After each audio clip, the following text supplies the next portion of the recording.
السلام علیکم معزز سامعین، کیسے ہیں آپ سب لوگ؟ امید کرتی ہوں آپ سب لوگ خیریت سے ہوں گے۔ تو چلیے بلا تاخیر کی ناول جنت کے پتے کی 10ویں قسط کا آغاز کرتے ہیں۔ وہ دونوں لکڑی کا دروازہ دھکیل کر اندر آئیں تو ہر سو اندھیرا چھایا تھا۔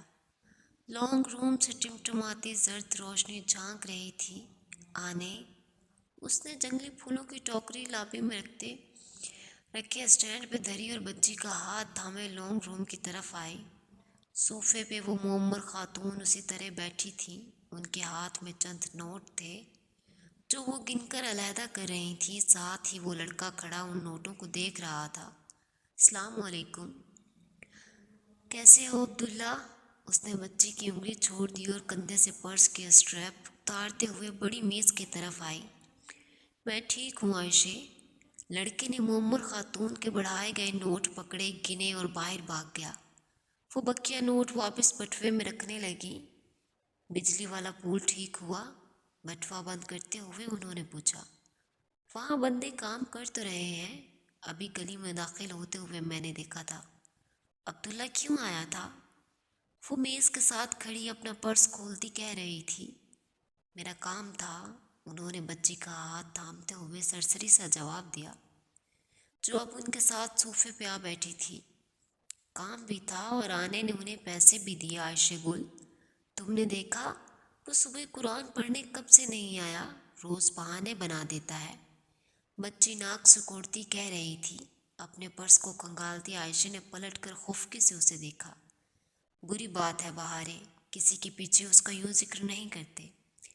وہ ایک نظر اس پہ ڈال کر واپس اپنے پرس سے کچھ ڈھونڈنے لگی تھی۔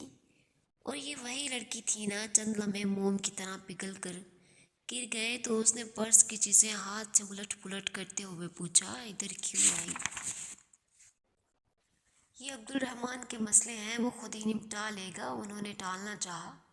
اچھا؟ وہ اداسی سے ہنسی، یعنی مسئلہ ابھی تک نمٹا نہیں ہے؟ کیا کہہ رہی تھی؟ صاف انکار۔ انہوں نے گہری سانس لی۔ عبد الرحمن چلا گیا؟ اس نے بات پلٹ دی۔ ہاں، آج صبح کی فلائٹ تھی نا، واپسی کا نہیں بتایا؟ کہہ رہا تھا 2-3 ماہ لگ جائیں گے اور شاید اس دفعہ وہ واپس نہ آئے۔ جانے دو آنے، وہ ہر دفعہ یہی کہتا ہے، وہ اداسی سے مسکرا کر بولی۔ ایک ہاتھ سے ابھی تک وہ پرس کے اندر کچھ تلاش کر رہی تھی۔ آنے، تمہیں پتہ ہے عائشہ گل مجھ سے ناراض ہے، بہارے اپنے ننھے ننھے سے جوتوں کے تسمے کھولتے ہوئے بتانے لگی۔ آنے نے حیرت سے میز کے سامنے کھڑی عائشہ کو دیکھا جس کی ان کی طرف پشت تھی۔ کیوں؟ کیونکہ 7 دن کی تربیت کے بعد آپ کی چہیتی پہ یہ اثر ہوا ہے کہ آج یہ بازار میں عین سڑک کے وسط میں کھڑی اپنا پونچو کہیں گرا کر سیاحوں کے کیمروں میں تصویریں بنوا رہی تھی۔ ارے تو تم اسے سمجھا دو نا، یوں ناراض تو نہ ہو۔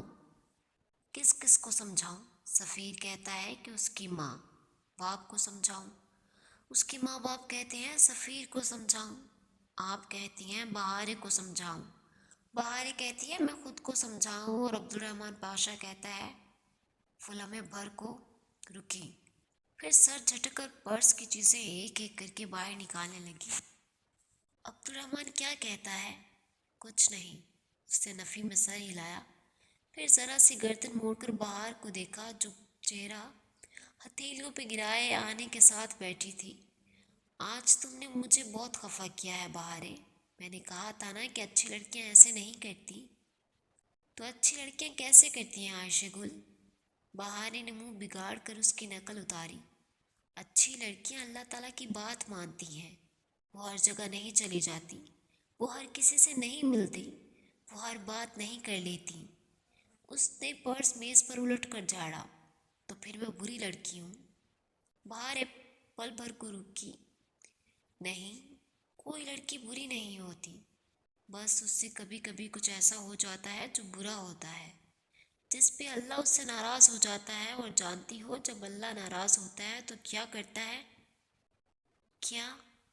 جب وہ ناراض ہوتا ہے تو وہ انسان کو اکیلا چھوڑ دیتا ہے، اور جانتی ہو کہ اکیلا چھوڑنا کیا ہوتا ہے؟ جب بندہ دعا مانگتا ہے تو وہ قبول نہیں ہوتی، وہ مدد مانگتا ہے تو مدد نہیں آتی، راستہ تلاشتا ہے تو راستہ نہیں ملتا۔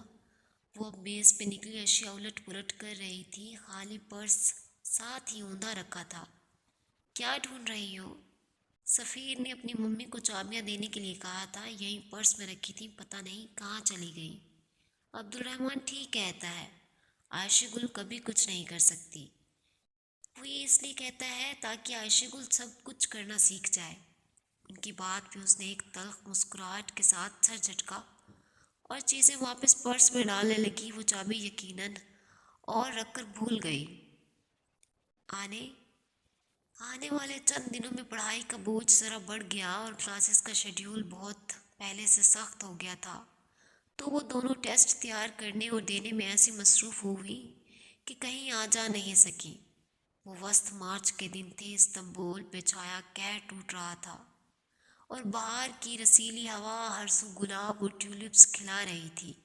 اب صبح سویرے گھاس پہ پڑی برف کی جمی سفید تہ نہیں نظر آتی تھی، وہ اسپانجی کا سبز اپنے اصل رنگ میں لوٹ آیا تھا۔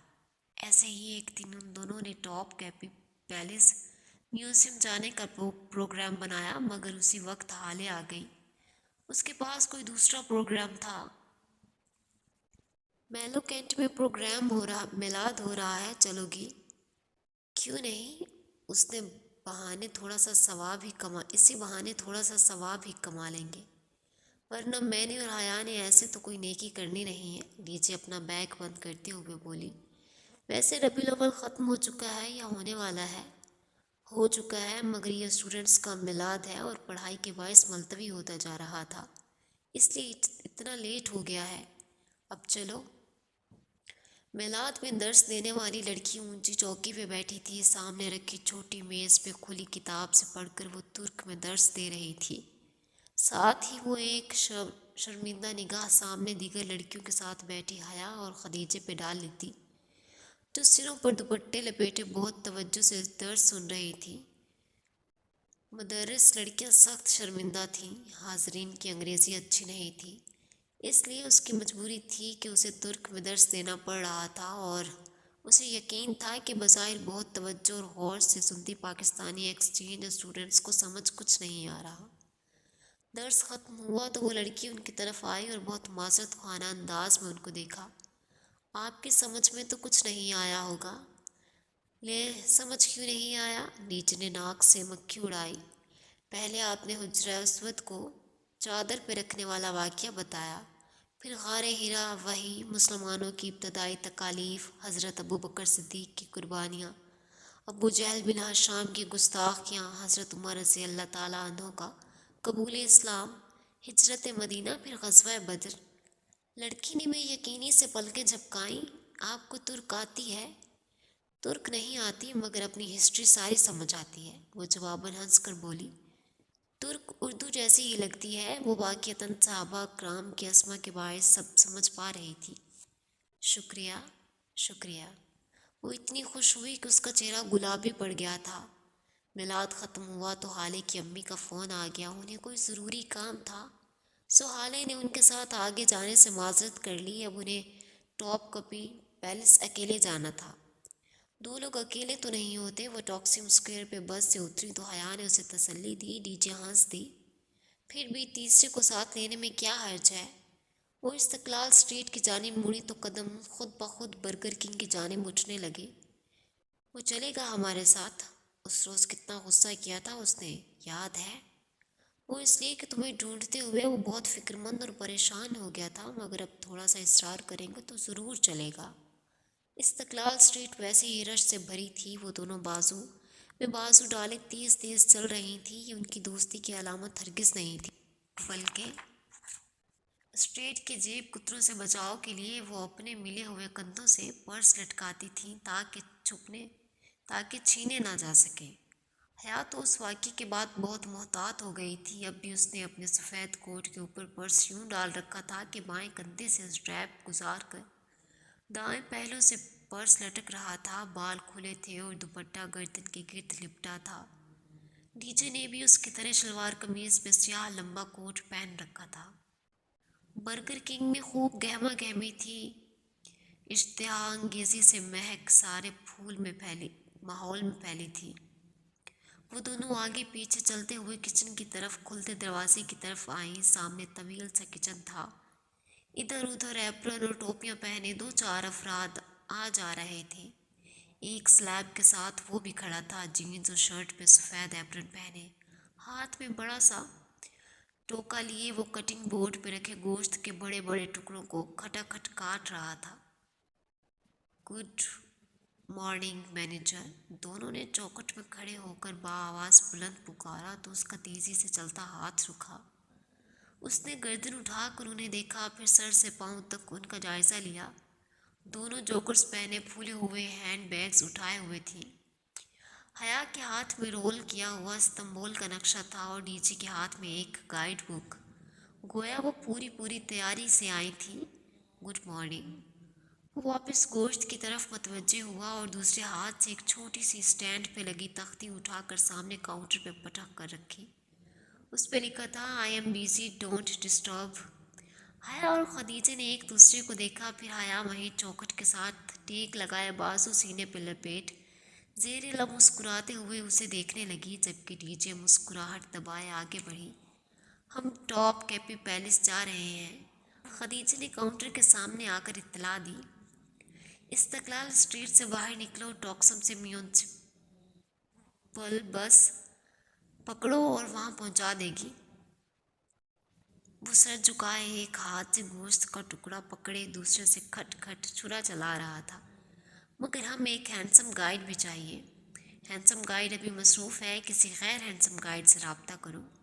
ڈی جی نے پلٹ کر حیا کو دیکھا، اس نے مسکراتے ہوئے شانیوں جھکا دیے۔ وہ واپس جہان کی طرف گھومی، تو آپ ہمارے ساتھ نہیں چلیں گے؟ بالکل بھی نہیں۔